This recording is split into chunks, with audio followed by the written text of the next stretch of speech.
The world I want to live in is a world where education is a right, not a privilege. I was born in a world where I have many more learning opportunities than someone in a developing country, yet I deserve no less than they do.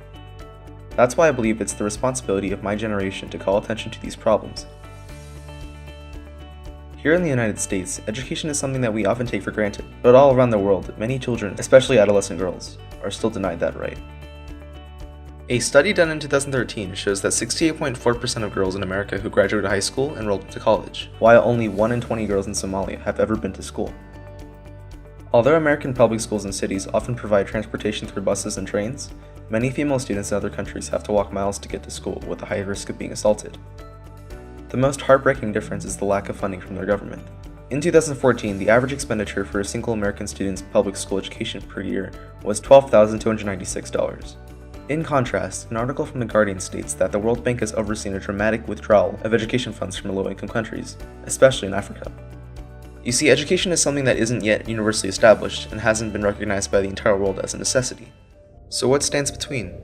This issue is far more complicated than I wish it were, but it is deep enough to require the challenging of the bare ideals of culture around the world. More countries than I can list are infested by this disease called patriarchy. It is defined as a society in which individuals in the male gender are considered to be superior in intellect and strength, and therefore are expected to lead. Back before the times of our complex civilization, there was only the need to hunt and survive. Since the males were particularly stronger and more fit for hunting, the females were left behind to take care of the children. This ultimately led to men taking leadership roles.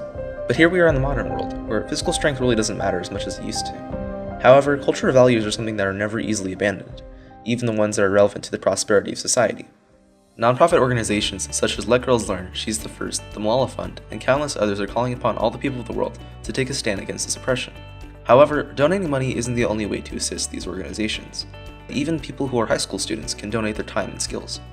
You can write music, poems, make documentaries, draw, write scripts for plays, and plan concerts to spread the message about the lack of girls' education in developing countries. Any skill that you have is a skill that can go a long way for these girls. You could even do something as simple as share a video or post on social media. The world I want to live in is not one in where there are no problems at all, but one in which everyone contributes to make it a better place.